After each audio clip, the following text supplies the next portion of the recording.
अस्सलाम वालेकुम वरहमतुल्लाहि वबरकातुहू। उम्मीद है आप लोग ईमान और सेहत की बेहतर हालत में होंगे।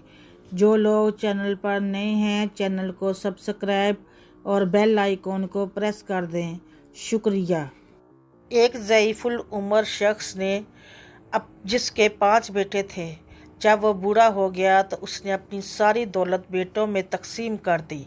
उसने सोचा अब मुझे रुपए पैसे की क्या ज़रूरत है, बकिया अयाम अपने बेटों के यहाँ गुजार लूँगा।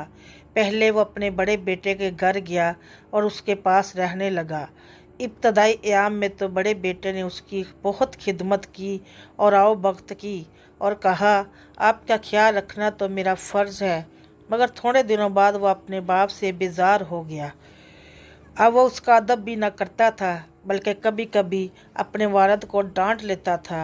बूढ़े को ना वक्त पर खाना मिलता और ना कपड़ा। स्कूल जा रहा हूँ, उसने कहा। सईफुल उम्र वालिद ने जवाब दिया। अमीर आदमी ने हैरत से कहा, बड़े मियाँ, इस उम्र में स्कूल जाओगे? ये तो तुम्हारे घर में आराम से बैठने के दिन है। वालिद ने अपनी पूरी कहानी सुनाई तो अमीर आदमी ने कहा, बड़े मियाँ, स्कूल जाने का ख्याल तो बेकार है, मगर तुम गम न खाओ, मैं तुम्हारी मदद करूँगा। ये कहकर उसने अपनी जेब से एक थैली निकाली और उसमें कोई चीज़ भर दी। फिर थैली को एक लकड़ी के संदूक में रखकर संदूक को अच्छी तरह बंद कर दिया। संदूक ज़ईफुल उम्र वालिद को देते हुए उसके कान में कुछ कहा। ज़ईफुल उम्र वाला संदूक लेकर खुशी खुशी गांव वापस पहुंचा। बेटों ने जो देखा कि वालिद एक संदूक बगल में दबाए चला आ रहा है तो समझ गए कि इसमें ज़रूर कुछ दौलत है। उन्होंने अपने वालिद से ये न पूछा कि तुम स्कूल क्यों नहीं गए, बल्कि सब खातर तवाज़ा में लग गए। हर एक उसे अपने घर चलने को कहता। फिर उन्होंने वालिद को खूब खाना खिलाया। खाने पीने के बाद बूढ़े ने कहा, मेरे बच्चों, अपनी जवानी में मैंने कुछ दौलत जमा करके जंगल में दफन कर दी थी, मुझे उसका ख्याल भी नहीं रहा। आज जो उधर से गुजरा तो याद आया, ज़मीन खोदी तो संदूक यूं का त्यों था। अब जो मेरी ज़िंदगी तक यूं ही बंद रहेगा।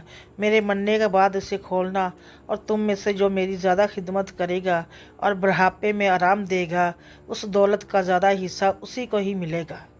ये सुनकर पांचों बेटे आपस में लड़ने लगे कि अब्बा को मैं अपने पास रखूँगा। अब बूढ़ा जिस बेटे के पास भी जाता उसकी खूब आओ भगत होती। सब उसके खाने, कपड़े और आराम का ख्याल रखते। इसी तरह बूढ़े की ज़िंदगी मज़े में गुजरने लगी। बहुत दिनों तक आराम से ज़िंदगी गुजारने के बाद बूढ़ा मर गया। पांचों बेटों ने मिलकर बड़े शान से उसको दफन किया। शानदार फातिहा कराई, गरीबों को खैरात दी। फिर सारे गांव कामों से फारग होने के बाद संदूक खोलने लगे, मगर संदूक खोलने से पहले ही पांचों भाइयों में बहस व मुबासा होने लगा। हर एक कहता, मैंने अब्बा की ज़्यादा खिदमत की है, इसलिए बड़ा हिस्सा मुझे मिलना चाहिए। आखिर में ये तय पाया कि चारों में बराबर तकसीम कर लेंगे। संदूक खोला गया तो उससे बड़ी खूबसूरत रेशमी थैली निकली जिसका मुंह बंद था। इसमें छन छन की आवाज़ आ रही थी। बड़ी बेसब्री से थैली खोली और फर्श पर खाली कर दी, मगर क्या देखते हैं कि इसमें से कांच के छोटे छोटे टुकड़े गिर कर फर्श पर फैल गए। इस पर पांचों बेटों को बहुत गुस्सा आया और आपस में ही लड़ने लगे।